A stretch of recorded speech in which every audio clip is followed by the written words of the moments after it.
The rain didn't just hit the glass of the trauma bay windows, it assaulted it. A relentless, hammering rhythm that threatened to drown out the beep of the cardiac monitors in Ward C. It was a vile night outside, the kind of weather that grounded choppers and made the roads into the Naval Medical Center slick with oil and mud.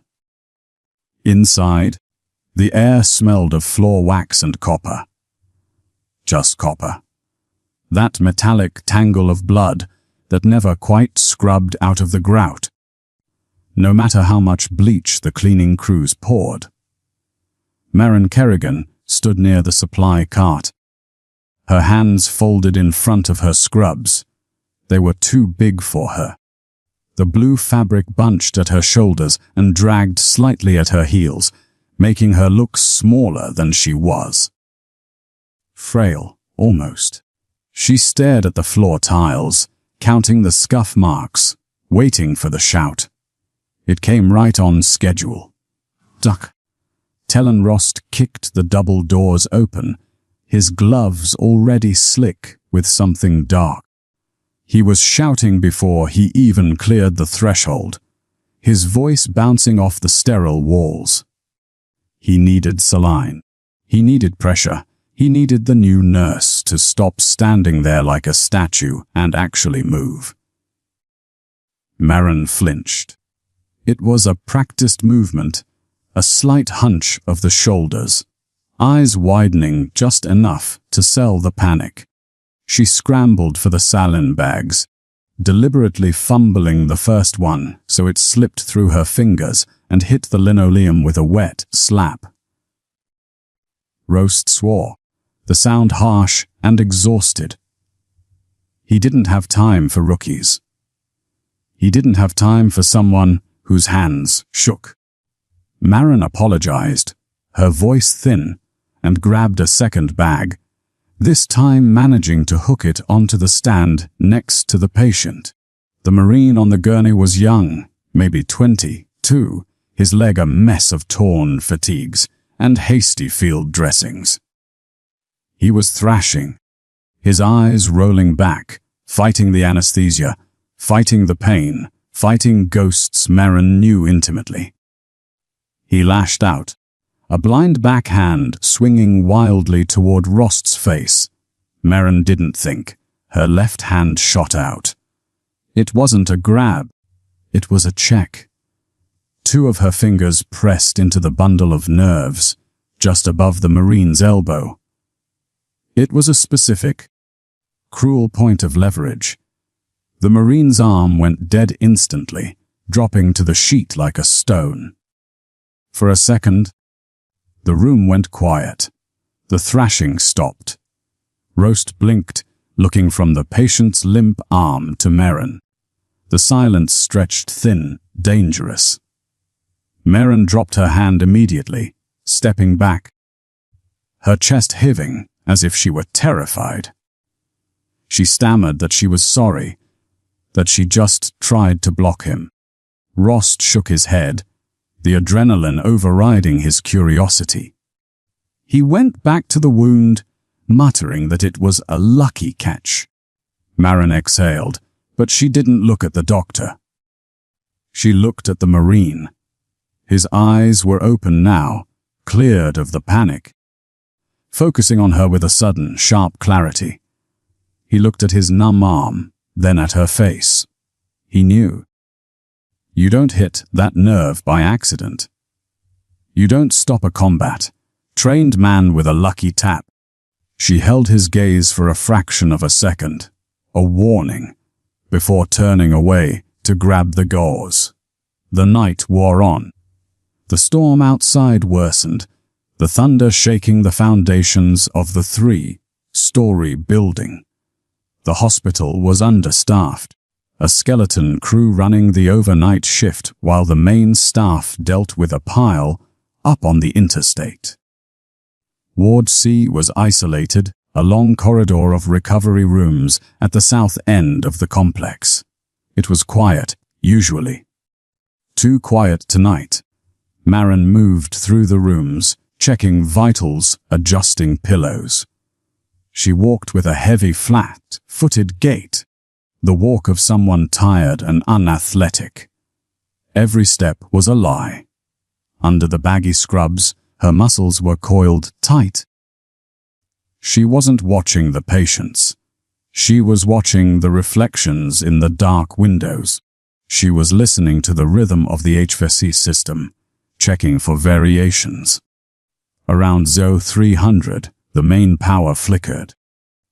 The overhead fluorescents buzzed angrily, died, and then the red emergency track lighting kicked in. The hum of the backup generators vibrated through the floor. Dr. Rost came out of the break room, rubbing his temples. He told Marin to call maintenance to see if the grid was down county-wide. Marin picked up the receiver at the nurse's station. There was no dial tone, just a hollow, dead silence. She didn't tap the cradle. She didn't ask if anyone else had service. She gently placed the receiver back down and looked at the clock. The storm hadn't taken the lines. The lines had been cut. A micro twist of fear should have hit her then, but all she felt was the cold familiarity of the job. She looked down the long, red-lit hallway toward the elevator bank. The digital floor indicator above the steel doors was dead, but she heard the cables singing in the shaft. The car was moving. It was coming up. Rost was complaining about the AC cutting out, wiping sweat from his forehead. He didn't hear the elevator. He didn't know that the service elevators were locked out during a power transfer. Marin stepped out from behind the desk. She needed to get Rost into a room. She needed to clear the kill zone. She opened her mouth to speak, to invent a reason, a spill, a patient crashing, anything to move him. Then the elevator doors slid open. They didn't pry them. The doors opened smoothly, powered by an override key. 3 men stepped out. They wore wet ponchos, dark and heavy with rain. Under the ponchos, the shapes were wrong, too bulky, too rigid. They weren't maintenance. They weren't MPs. One of them looked up, scanning the hallway. He saw Rost.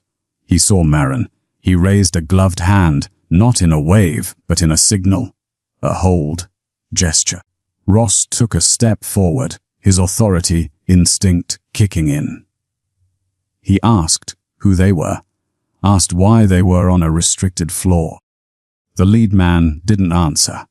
He reached under his poncho. He didn't pull a radio. He pulled a suppressor-equipped carbine. The metal dull and matty black in the emergency light. Marin dropped her clipboard. It clattered loudly on the floor. It was the only warning she could give. The sound of the clipboard hitting the floor was swallowed instantly by the spit of the suppressed rifle. It wasn't a bang. It was a sharp, high-velocity crack, like a dry branch snapping under a heavy boot. The bullet didn't hit flesh. It punched through the drywall 3 inches from Dr. Rost's left ear, showering his shoulder in white gypsum dust. He stood there, paralyzed, his brain refusing to process the geometry of what had just happened. He was a man of medicine, a man who fixed broken things, not a man who watched them break in real time. Marin didn't freeze. She didn't have that luxury. She grabbed the back of Rost's scrub top, twisting the fabric into a tight knot, and yanked him backward with a force that was shocking for a woman of her apparent size. It wasn't a gentle pull. She threw her weight into it, effectively tripping him. They both went down in a heap, Marin landing hard on her hip, making sure her limbs splayed out in a convincing display of clumsy panic. She let out a sharp, terrified gasp, loud enough to echo in the hallway, loud enough to sell the lie. A second shot chewed up the linoleum where Rost had been standing a heartbeat before. Maren kicked the door to room 404 shut with her heel. It didn't lock. Hospital doors don't lock from the inside. Not in a trauma ward, but it broke the line of sight. The room was dark, lit only by the red bleed from the hallway and the erratic flash of lightning outside the window. The thunder rolled in a few seconds later, a deep, guttural vibration that rattled the instrument trays. Rost was scrambling backward on the floor, his heels skidding on the wax, pushing himself into the corner behind a supply cart. He was hyperventilating, short, shallow gasps that sounded like a saw cutting through wet wood. He tried to speak, to ask what was happening, but the words choked off in his throat. Maren stayed low, crawling toward him. She kept her head down, her movements frantic and uncoordinated to the untrained eye. But underneath the flailing, her eyes were scanning the room with cold precision. She checked the secondary exit, a shared bathroom connecting to the next room. The door was closed. She checked the window. 4th floor, sheer drop to the concrete loading dock. No exit there. She reached Rost and grabbed his wrist. His skin was clammy, his pulse hammering against her fingertips like a trapped bird. She squeezed hard, digging her nails in. It looked like she was clinging to him for comfort, but the pressure point she hit on his inner wrist forced his parasympathetic nervous system to stutter. His breathing hitched, then slowed. She put a finger to her lips, her eyes wide and glistening with tears. It was a perfect mask. Inside, her heart rate was resting at 50, 5 beats per minute. Footsteps in the hallway. They weren't running. That was the first thing Maren noticed. Panic runs. Fear runs. These men were walking. The sound of their boots was heavy, wet, and rhythmic. Slosh, step, pause. Slosh, step, pause. They were moving in a stack, clearing the corridor sector by sector. This wasn't a random shooting. This wasn't a disgruntled former patient coming back with a grudge and a handgun. This was a sweep. Rost leaned in close, his voice a ragged whisper. He hissed that they were after the pharmacy cash. He said the storm delayed the armored pickup, and there were crates of OxyContin in the secure storage at the north end. It was a logical assumption. It was what anyone would think. Maren shook her head frantically, playing the part of the terrified skeptic, but she knew he was wrong. She had seen the lead man's eyes. He hadn't looked left toward the pharmacy doors. He had looked straight down the hall, toward the VIP recovery suites. They weren't here for drugs. They walked right past $1 million in narcotics without breaking stride. The footsteps stopped just outside the door. The silence that followed was heavier than the storm. Maren watched the shadow of 2 pairs of boots block the red light under the doorframe. She saw the shadow of a rifle barrel sweep across the gap. Rost stopped breathing entirely. He pressed his back so hard against the wall that his knuckles turned white. Maren shifted her weight. She had a unique physical tic. When she was assessing a threat range, she didn't squint. Instead, she dilated her focus, letting her eyelids droop slightly to cut out overhead glare, tilting her head 2 degrees to the right to align her dominant ear with the gap in the door. It made her look like she was fainting, like she was about to pass out from the stress. The door knob turned. It moved slowly, the latch clicking with agonizing slowness. The metal groaned. Merrin looked around the room for a weapon. There was a glass IV bottle, a heavy steel reflex hammer on the counter, a pair of trauma shears. Her hand twitched toward the shears, her fingers curling into a claw. She could take the first one through the door, drive the shears into the soft tissue under the jaw, pivot, use the body as a shield against the second shooter. It would take 3 seconds. But Rost was watching. If she moved like that, if she killed a man with that level of efficiency, the disguise was gone. And if the disguise was gone, she lost her tactical advantage for the rest of the night. She couldn't protect the other patients if she was identified as a combatant this early. The element of surprise was the only armor she had. She let her hand fall limp. She grabbed a bedpan from the lower shelf instead, holding it like a shield, trembling violently. It was pathetic. It was exactly what a nurse should do. The door opened 6 inches. A beam of white tactical light cut through the red darkness. It swept the room, blindingly bright. It hit the empty bed. It hit the monitor. It hit Merrin and Rost huddled in the corner. Merrin screamed. It was a high, shrill sound, piercing and jagged. She threw the bedpan. It clattered uselessly against the doorframe, missing the gunman by 2 feet. The light held on them.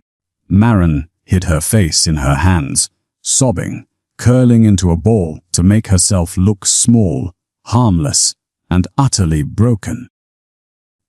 She waited for the bullet. She tensed her core, preparing to take the round in the shoulder or the thigh, calculating the damage, planning the counter-attack from the ground. But the shot didn't come. The gunman grunted. A deep, distorted voice came from behind the light. He said clear. He said they were just staff, no weapons. The light clicked off. The door was pulled shut. Merrin stayed curled in a ball, listening. She heard them move on to the next room. They didn't care about witnesses. Not yet. They were on a timeline. They were hunting something specific. And they didn't have time to execute 2 terrified civilians who were cowering in a corner. Rost slumped forward, weeping with relief. He whispered that they were lucky. He whispered that God was watching out for them. Merrin lifted her head slowly. She wiped the fake tears from her cheeks. Her expression was blank in the darkness. She watched the door, her mind racing. They hadn't killed them because they were professionals maintaining noise, discipline, and speed. That meant they were confident, overconfident. They thought they owned the building. They thought the only thing between them and their target was a few locked doors and a storm.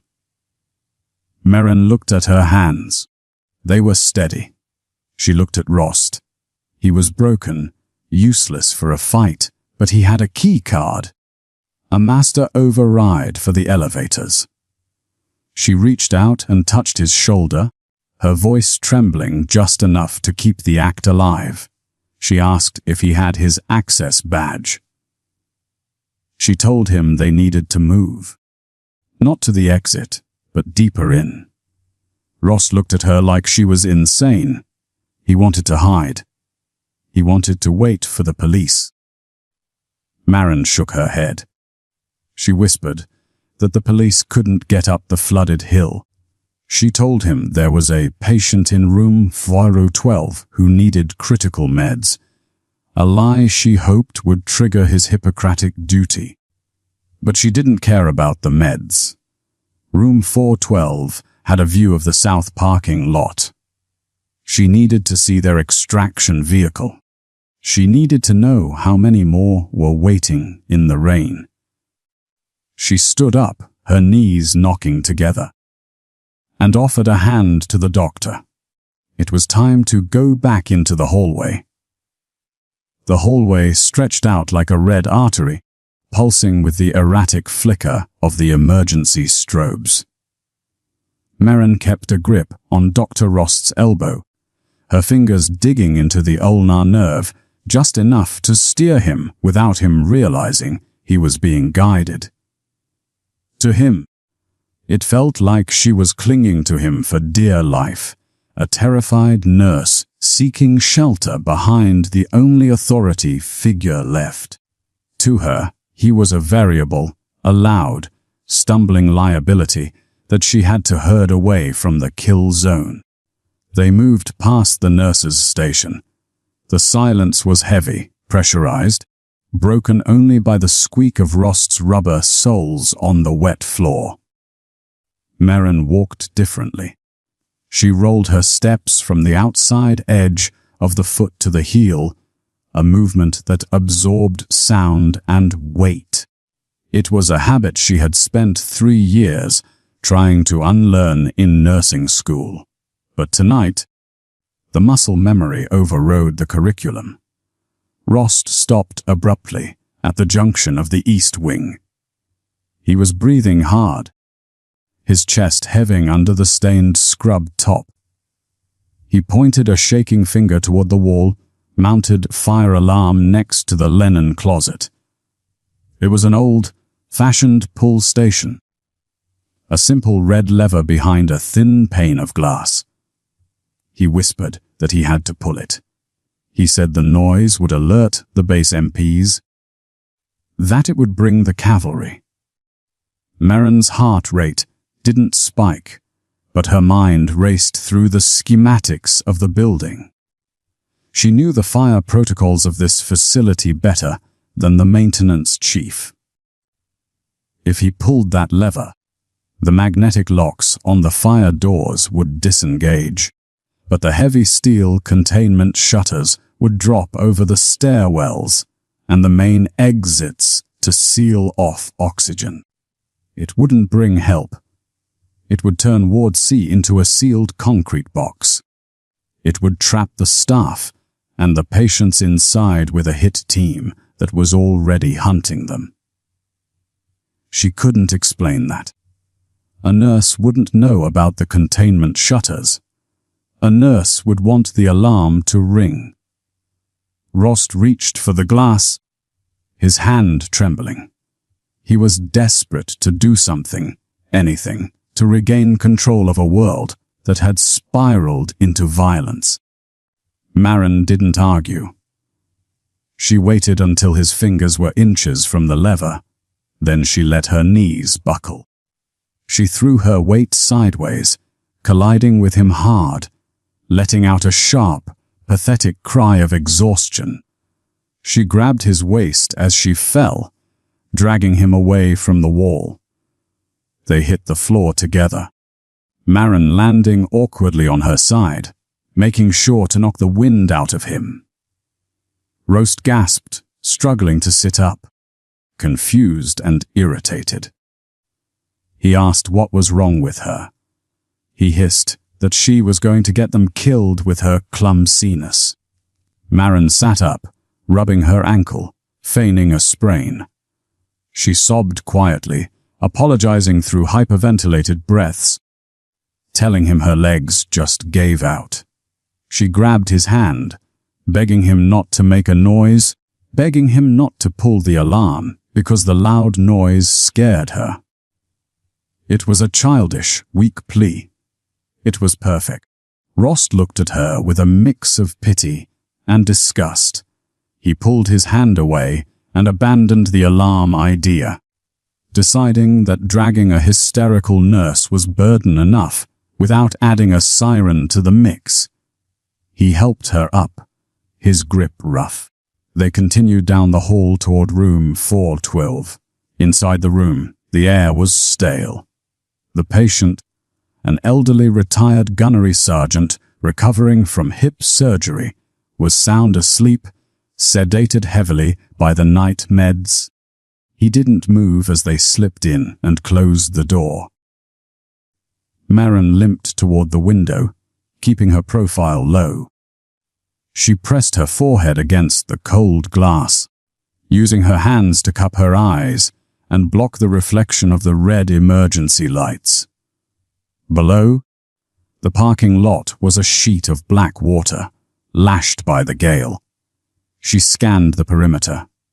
The main gates were closed. No flashing lights. No sirens cutting through the storm. The police weren't coming. The roads were washed out. Then she saw it. Parked directly under the overhang of the ambulance bay was a single vehicle. It wasn't a standard ambulance. It was a matte, grey transport van, boxy and nondescript. But the suspension was compressed tight against the wheel wells. That vehicle was heavy, armored, and there was something else. A small, rhythmic flash coming from the driver's side mirror. It wasn't a turn signal. It was an infrared strobe, pulsing a 3-beat pattern.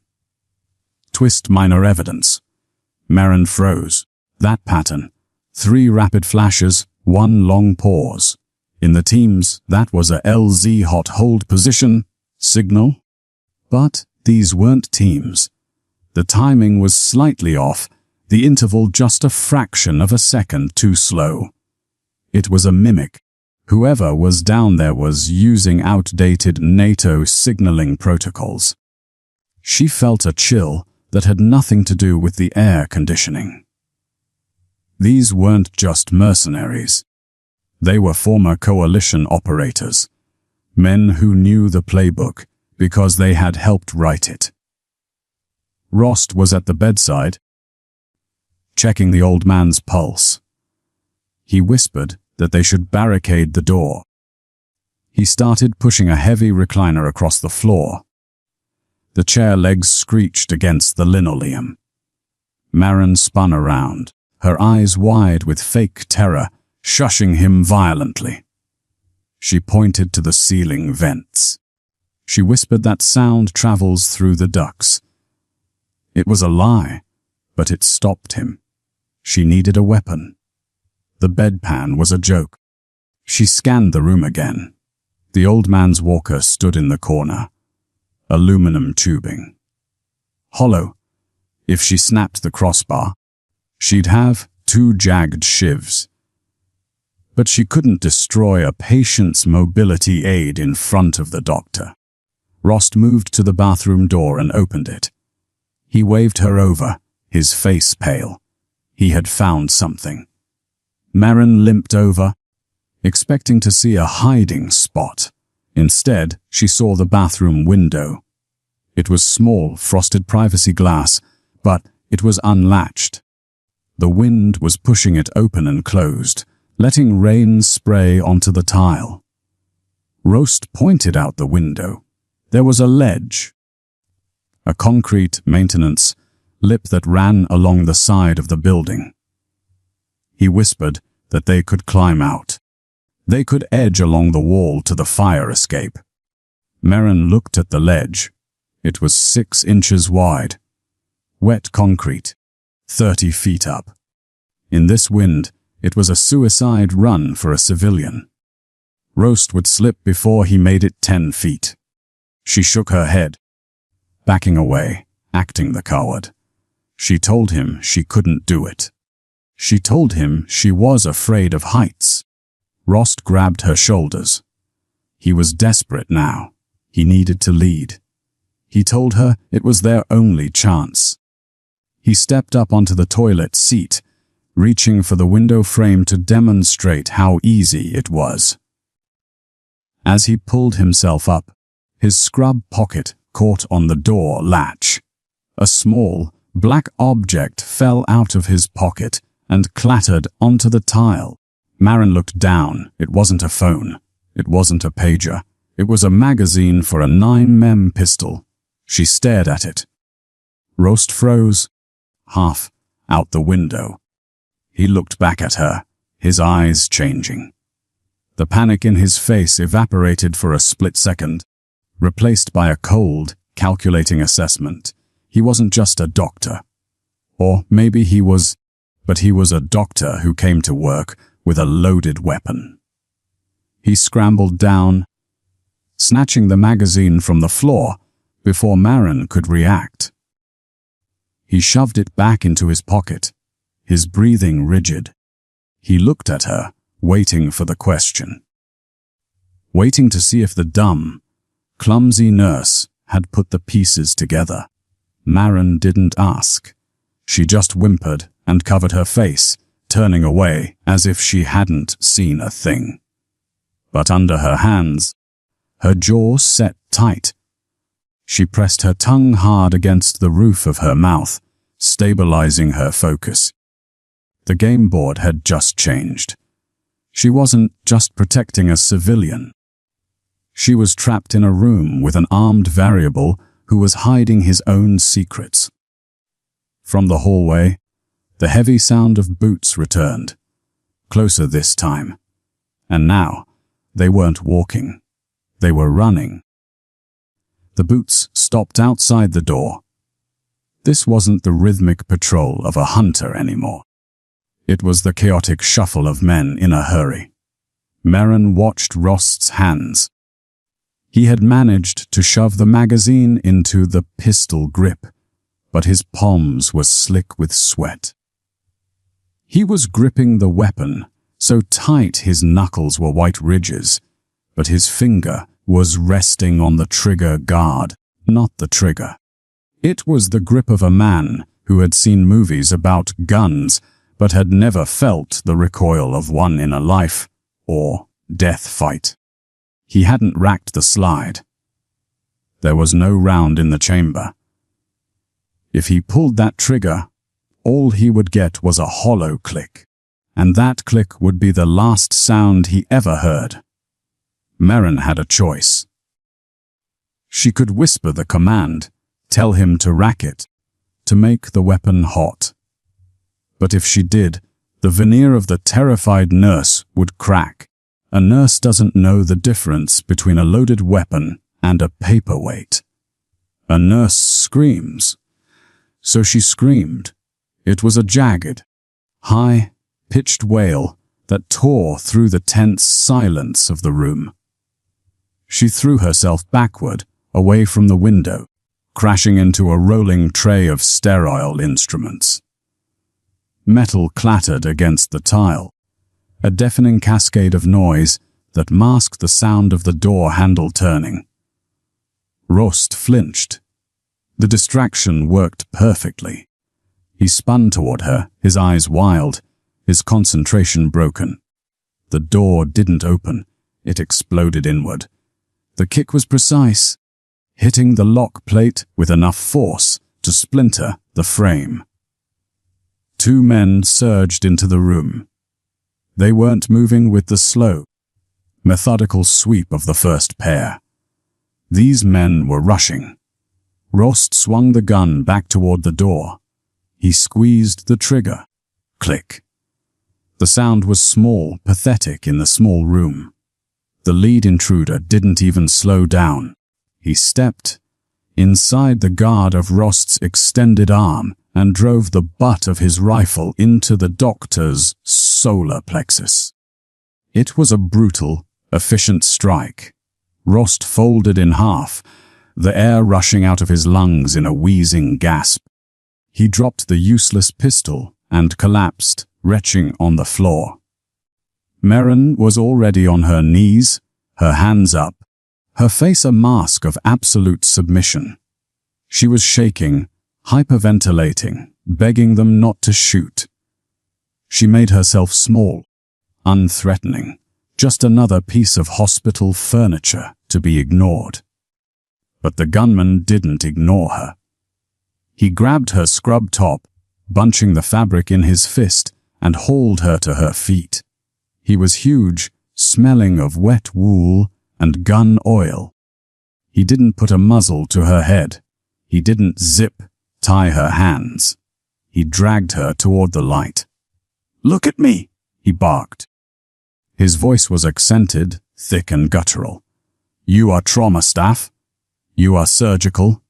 Marin nodded frantically, letting the tears spill over. She stammered that she was just a nurse, just a temp. Good, he said. He shoved her toward the door. Move. He didn't kill Rost. He didn't finish the job. He left the doctor gasping on the floor and pushed Marin into the hallway. This was the first anomaly. Kill teams don't leave witnesses behind unless the timeline is collapsing. In the corridor, the scene was chaotic.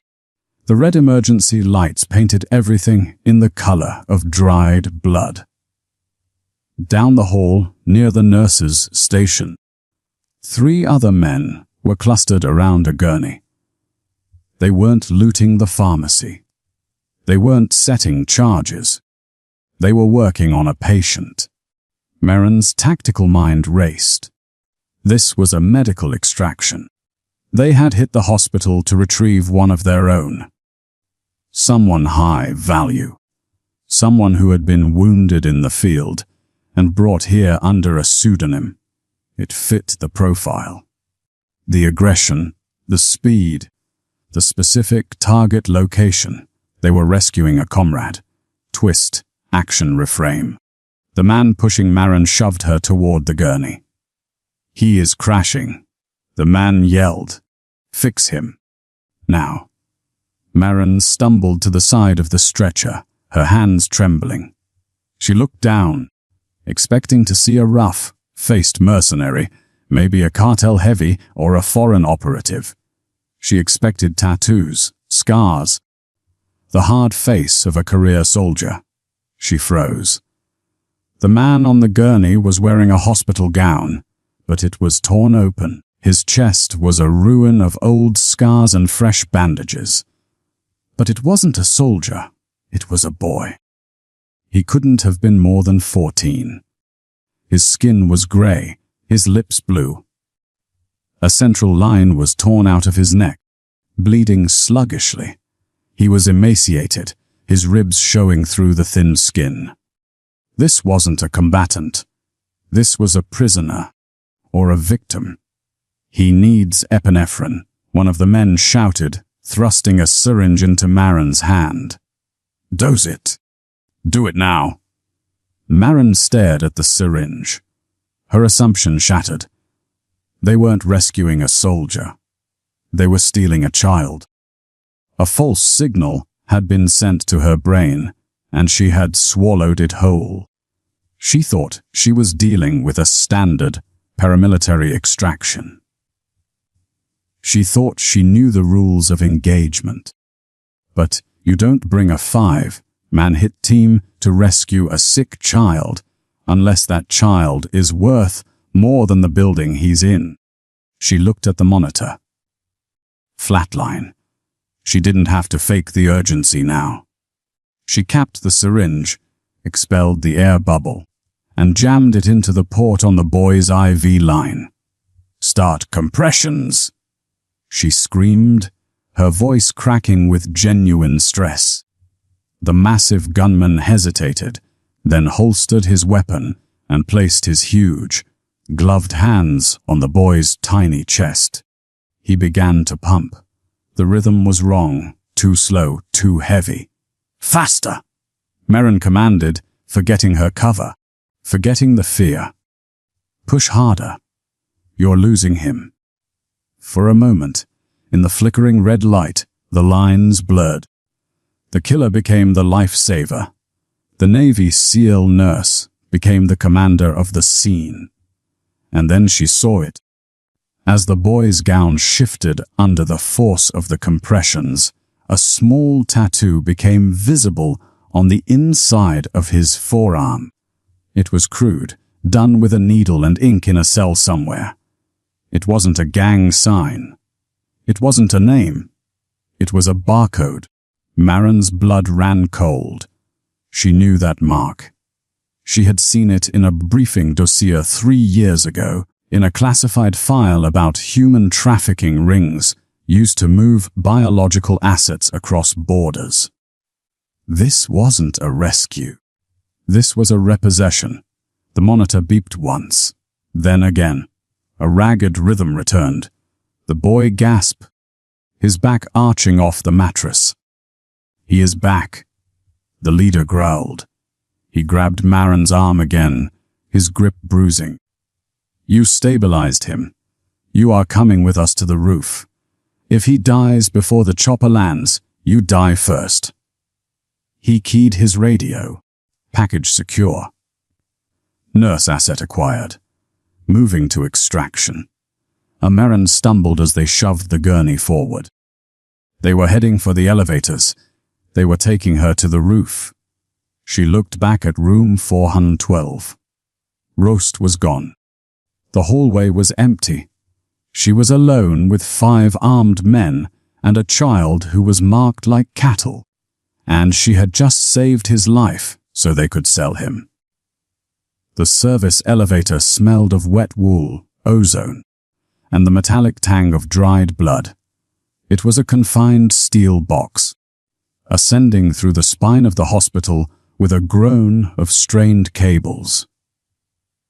Marin was on her knees beside the gurney, her hands moving in a rhythm that contradicted the terror on her face. To the 5 men towering over her, she was a frantic nurse trying to keep a fragile asset from expiring. To the camera in the corner of the ceiling, she was a blur of blue scrubs, but inside her mind, the world had slowed to a series of mathematical probabilities. She was surrounded, 5 targets, distance to target once, the leader 18 inches. Distance to target 2, the heavy, 3 feet. The other 3 were wedged against the back wall, weapons held at the low ready. Marin shifted her weight, feigning a slip as the elevator shuddered. Her hand brushed against the pocket of her scrub top. Inside, she had palmed a glass ampoule of potassium chloride she'd swiped from the crash cart. One jagged strike to the jugular of the leader, and he would be dead before he hit the floor. The confusion would give her 2 seconds. In 2 seconds, she could disarm the heavy. It was a viable solution. It was the tactical solution. It would neutralize the command structure immediately. But then the boy on the gurney let out a sound that wasn't human. It was a gurgle, a wet, drowning rattle. His chest stopped rising. "He is stopping," the leader barked, racking the slide of his rifle.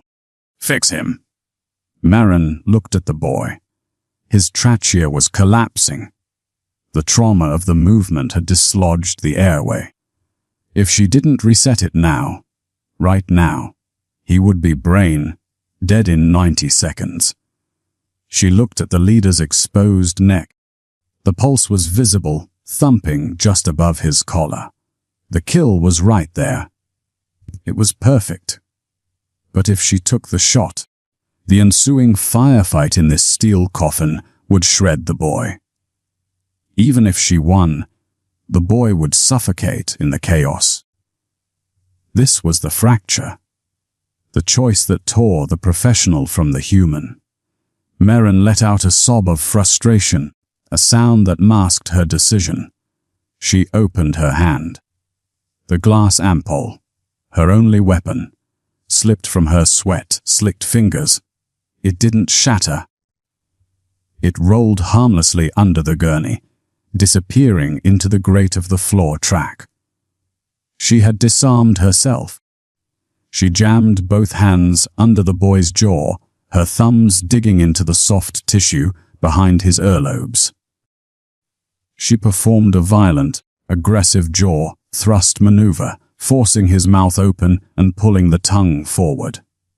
The boy gasped, a ragged, desperate intake of air. "Hold the bag!" Marin screamed at the heavy, shoving the ventilation mask into his chest. "Squeeze it!" "Every 5 seconds!" The massive gunman hesitated, looking to his leader for permission. The leader nodded once, a sharp, curt motion. The heavy holstered his sidearm and took the bag with clumsy, gloved hands. He squeezed. The boy's chest rose. Maren slumped back against the metal wall, her hands shaking. This time, the tremor wasn't fake. She had just traded a guaranteed kill for a probability of survival. She had chosen the moral victory over the tactical one, and in her line of work, that was usually how you ended up in a flag-draped box. The elevator chimed. Floor 8. The helipad access. But the doors didn't open. The car jerked to a halt, hovering between floors. The lights flickered and died, leaving them in pitch blackness before the red emergency LEDs kicked back in. The leader tapped his earpiece. Overlord, we are stalled. Sitrep. Maren froze. Twist authority signal. Overlord. That wasn't a mercenary call sign. That wasn't a cartel handle. Overlord was the reserved frequency designator for the Joint Chiefs Domestic Crisis Channel. It was a code that didn't exist on the civilian spectrum. The voice that crackled back in the leader's ear was faint, but in the silence of the stalled elevator, Maren heard it. It was calm, American, and terrifyingly official. Hold position. Team leader, we have a visual on a secondary bird inbound. Wait for the hard clear. Maren's blood ran cold. They weren't fighting terrorists. They weren't fighting rogue agents. These men were taking orders from inside the house. Someone with high-level clearance had authorized this extraction. Someone who could ground civilian police and clear airspace for a black ops team. If she fought them, she wasn't just fighting 5 men. She was fighting the chain of command she had sworn to obey. The realization hit her like a physical blow. She wasn't the hero stopping a crime. To the people on the other end of that radio, she was the insurgent. She was the obstacle. The leader looked down at her. In the red light, his eyes were devoid of malice. They were just doing a job. "You are good, nurse," he said, his voice flat. "Keep him alive 5 more minutes. Then you go home." It was a lie. Maren knew it. You don't leave a witness who has heard the call sign. Overlord. She looked at the boy. He was stabilizing, his rhythm smoothing out under the clumsy care of the gunman. She had saved him for now, but she had trapped herself in a box with men who had the authority of God and the clearance to bury their mistakes. The elevator groaned again. The motor engaged. The car started to rise. Maren slowly moved her hand to her ankle. She didn't have a gun. She didn't have a knife. But she was wearing standard issue nursing clogs. Hard rubber soles. She slipped her right foot out of the shoe. She flexed her toes, feeling the cold steel of the floor.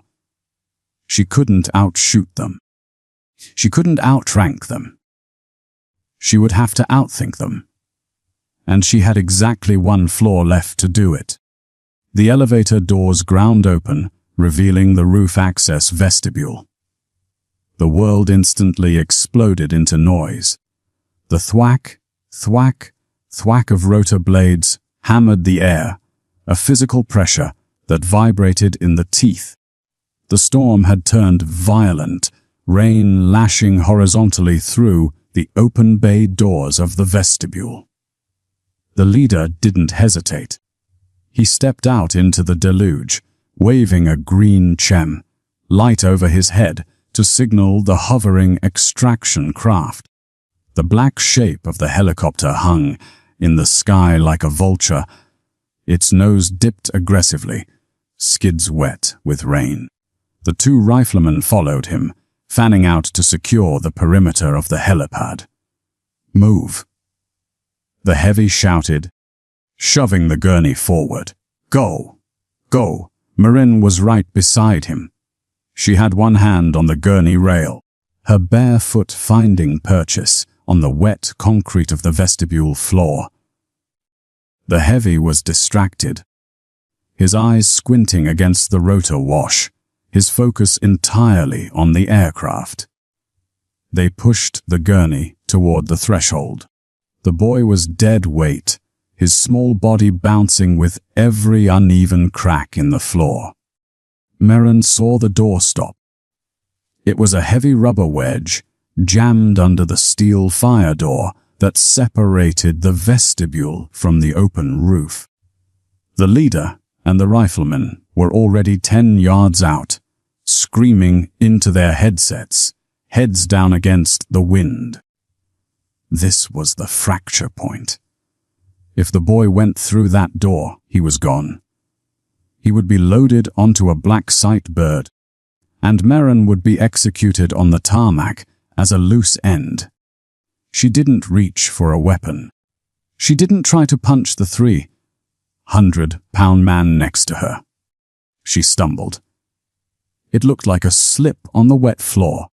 Her knee hit the ground, and as she went down, her right hand shot out. She didn't grab the door. She grabbed the rubber wedge. She yanked it free. The heavy steel door, driven by a powerful hydraulic closer and the force of the gale, force wind outside, swung shut. Sea liang. The sound was metallic and final, cutting off the roar of the helicopter instantly. The silence that followed was shocking. They were sealed in the vestibule. The leader and the tactical team were on the roof. Marin, the heavy, and the dying boy were trapped inside the concrete box. The heavy froze. He stared at the closed door. He saw the rubber wedge in Marin's hand. He didn't understand at first. His brain was trying to process why the clumsy nurse would remove the stop. He reached for the handle, shoving Marin aside. He wrenched it down locked. It was a security door, one-way access. It locked automatically from the outside to prevent roof re-entry during a lockdown. The heavy slammed his fist against the steel. "Open it," he screamed, his voice booming in the small space. He turned to Marin, his eyes wide with a sudden, dawning realization. You stupid bitch! You locked us in!" Marin stood up. She dropped the rubber wedge. It bounced softly on the floor. She didn't cower. She didn't cry. She stood with her feet shoulder-width apart. Her weight balanced on the balls of her feet. Her posture changed. The slump of the exhausted nurse vanished. Her shoulders squared. Her chin came up. The heavy saw it. He saw the change in her silhouette. He saw the way her hands were no longer trembling. "You blocked the extraction," he whispered, his hand drifting toward the pistol on his thigh. Twist, action reframe. He didn't draw the gun to kill her. He drew it to shoot the lock. "Get back!" he roared, raising the weapon toward the door handle. Marin couldn't let him open that door. She stepped inside his guard. It wasn't a flailing rush. It was a geometric entry. Her left hand slapped the barrel of the gun, deflecting the muzzle 2 inches to the right. The weapon discharged, the round sparking harmlessly off the steel doorframe, deafening in the enclosed space. Simultaneously, her right palm drove upward. Not a punch, but a ridge, hand strike, hard and precise. It connected with the bundle of nerves under his jawline. The heavy gagged, his head snapping back. He was massive, a wall of muscle and body armor, but biology is biology. He stumbled back, dropping the gun, clutching his throat. Marin kicked the pistol across the floor. It slid under the gurney. The heavy wheezed, shaking his head to clear the shock. He looked at her, really looked at her, for the first time. "Who are you?" he rasped. Marin didn't answer. She didn't have to. The radio on the heavy's vest crackled.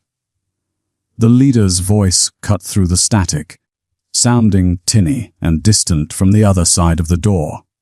"Team 2! Breach! We have a burn order!" The overlord compromised the site. "Breach and sanitize!" The heavy's eyes went wide. He looked at the door, then at Marin. "They aren't coming back for us," he said, the realization hitting him harder than her strike. "The burn order. They're going to level the vestibule." Marin looked at the ceiling vents. She looked at the heavy. "Help me move him," she said. Her voice was no longer the thin, reedy voice of the nurse. It was low, commanded, and devoid of fear, or we all die in this box. The heavy hesitated.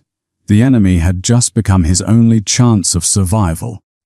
The heavy, his tactical vest red Voss, didn't argue.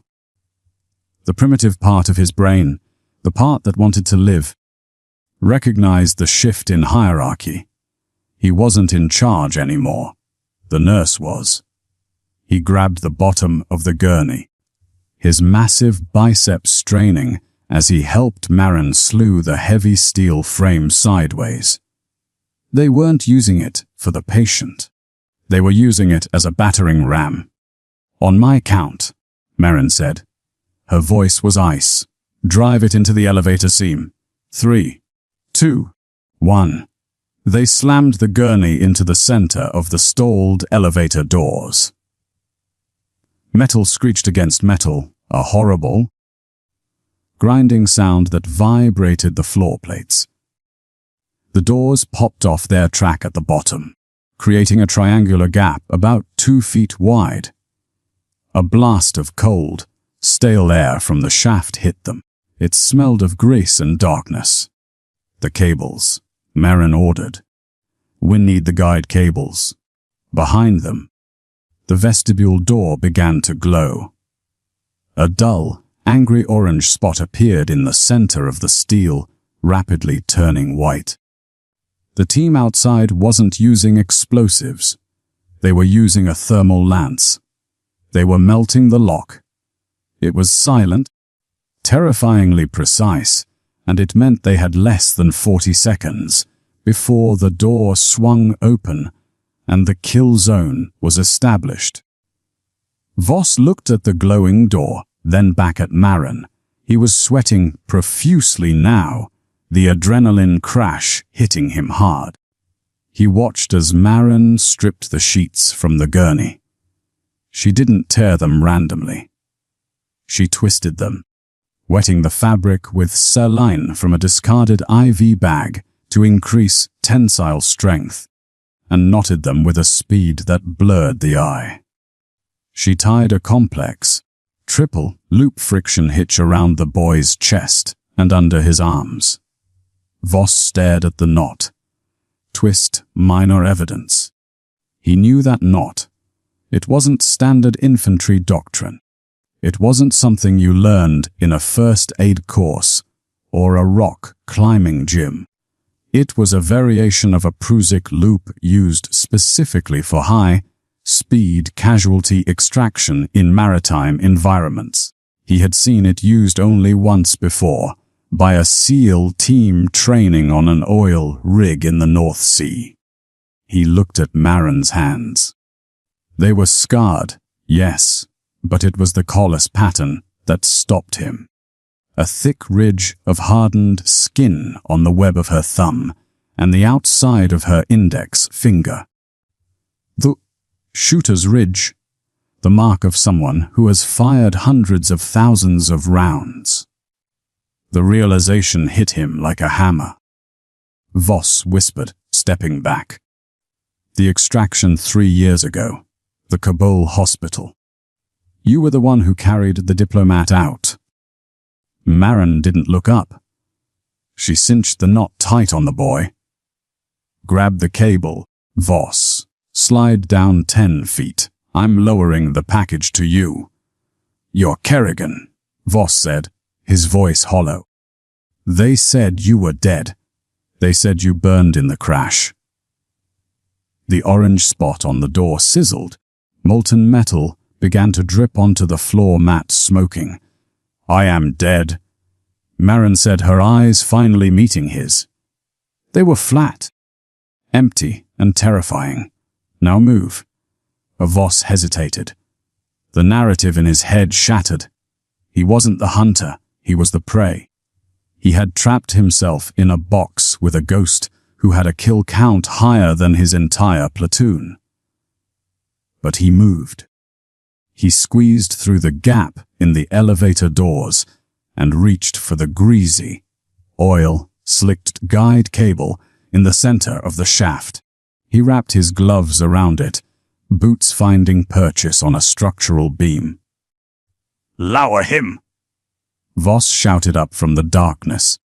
Marin picked up the boy. He was light, fragile, a bird with hollow bones. She fed him through the gap, the sheet, rope taut in her hands.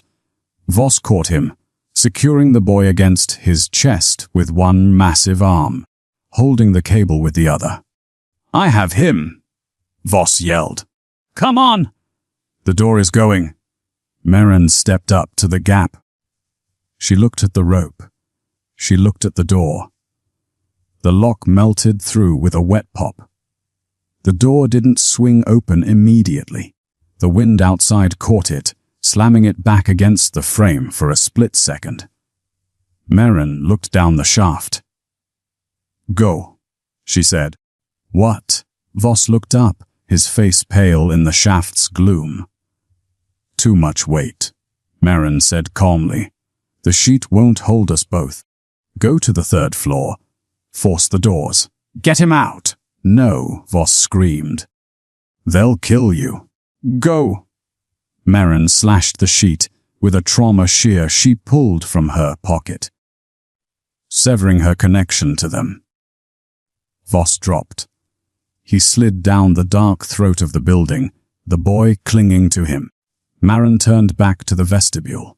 She was alone, unarmed, trapped.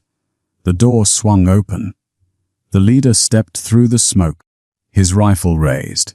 He didn't see Voss. He didn't see the boy. He saw a small woman in oversized scrubs standing in front of the open elevator shaft. He saw the broken gurney. He saw the cut sheet. He raised his weapon, his finger tightening. He had his orders. Burn the site. Leave no witnesses. "Wait!" Voss's voice echoed up from the shaft, distorted and desperate. "Don't shoot! It's Kerrigan!" "It's Lieutenant Kerrigan." The leader froze. His finger hovered on the trigger. Kerrigan. The name hit him with the force of a physical blow. The intel reports. The missing operator. The ghost story. He lowered the rifle a fraction of an inch, his eyes narrowing behind his ballistic glasses. He looked at the woman. He looked for the confirmation. Marin smiled. It wasn't a nice smile. It was the smile of a wolf that knows the trap has sprung. "Too late," she whispered. She didn't attack him. She didn't run. She simply stepped backward, one step. Into the void. She fell into the open shaft just as the leader surged forward, his hand grasping at empty air. He looked down.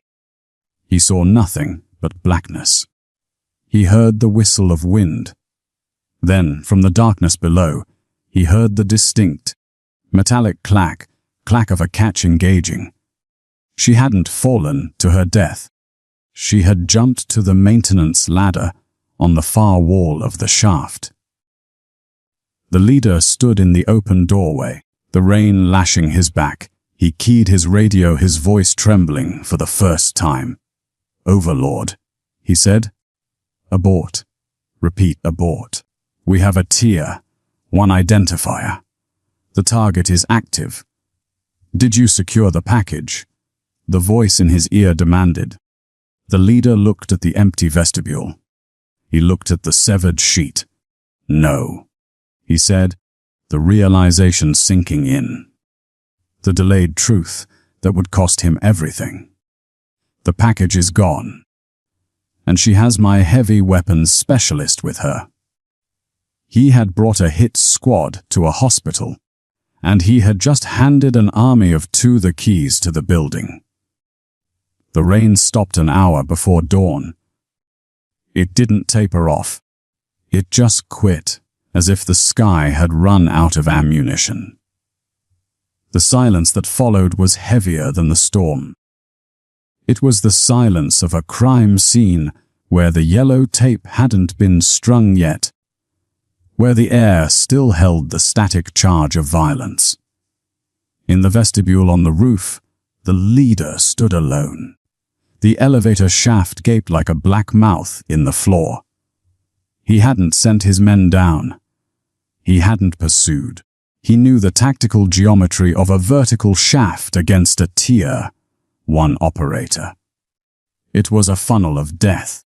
Anyone who went down that cable was just meat waiting to be processed. He tapped his earpiece one last time. "Overlord," he said, his voice flat. "The asset has burned the site. We are RTB. The package is lost."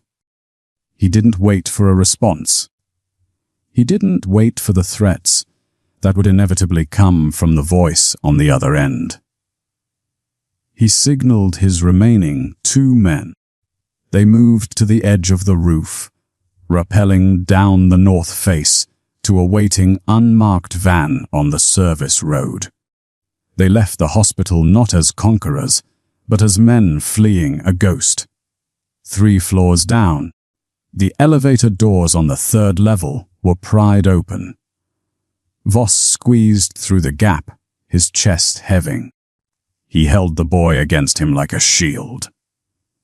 The kid was conscious now, his eyes wide, taking in the massive, bruised man who was carrying him. Voss didn't look like a killer anymore. He looked like a man waking up from a long, bad dream. He walked through the empty maternity ward, the soft pastel colors on the walls clashing with the tactical gear on his chest. He found a nurse's station that was still staffed by a terrified night shift clerk who had been hiding under the desk. Voss placed the boy gently on the counter. He didn't say a word. He didn't threaten the clerk. He just reached into his vest, pulled out the encrypted radio that connected him to the Overlord network, and set it next to the boy. It was an offering. Evidence. The thread that would unravel the whole operation if anyone cared enough to pull it. He looked at the boy one last time. "Stay quiet," Voss rumbled. "She bought you a life. Don't waste it." Then Voss turned and walked toward the fire stairs. He disappeared into the gray morning light, a monster who had decided for one night to stop eating. Down in the lobby, the real chaos was just beginning. The county sheriffs had finally pushed through the flooded roads. Blue lights flashed against the wet glass, a chaotic disco of authority that arrived too late to do anything but take notes. Dr. Rost sat on the back of an ambulance, a shock blanket draped over his shoulders. A deputy was asking him questions, a notepad ready. Rost wasn't listening. He was staring at the employee roster board near the entrance. He watched a maintenance worker taking down the nameplates of the night staff. They were removing the temporary tags. Rost stood up, the blanket falling into a puddle. He walked over to the board. He looked for the slot marked NUR signage TMP. It was empty. He ran to the front desk. He asked the administrator for the file on Maren Kerrigan. He asked for her address, her next of kin, her phone number. The administrator looked at him with tired, confused eyes. She typed the name into the system. "Doctor," she said, frowning at the screen. "We don't have a Maren Kerrigan in the system. That shift was covered by an agency float.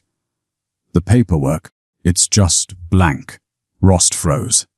The realization settled in his gut like cold lead. She hadn't just escaped, she had been erased. The woman who had stood next to him, who had faked a panic attack to save his life, who had cracked a man's throat to save a child, she didn't exist. He walked out the automatic doors, into the cool morning air. He looked toward the tree line at the edge of the parking lot. For a second, just a fraction of a heartbeat, he thought he saw a figure standing in the shadows of the pines. A small woman in a dark jacket, watching the hospital. She wasn't looking at the police. She wasn't looking at Voss escaping. She was looking at the ambulance where the boy was being treated. Rost blinked, and she was gone. Maren Kerrigan, or whatever her name really was, had paid the price. She had exposed her skill to save the boy, and in doing so, she had burned her sanctuary. She couldn't be a nurse here anymore. She couldn't be normal. The silence she craved, the anonymity she had built so carefully, was the cost of the boy's life. She was back in the cold now. Back on the road. Back to being a ghost. The truth is, heroism isn't about glory. It isn't about the medal or the interview. It's about the quiet, terrible math of trading your own peace for someone else's survival. It's about walking away into the rain while everyone else walks into the light, knowing that you can never go back inside. Thank you for listening to the story of the nurse who wasn't there. If you believe that the heaviest burdens are the ones carried in silence, make sure you're subscribed for the next briefing.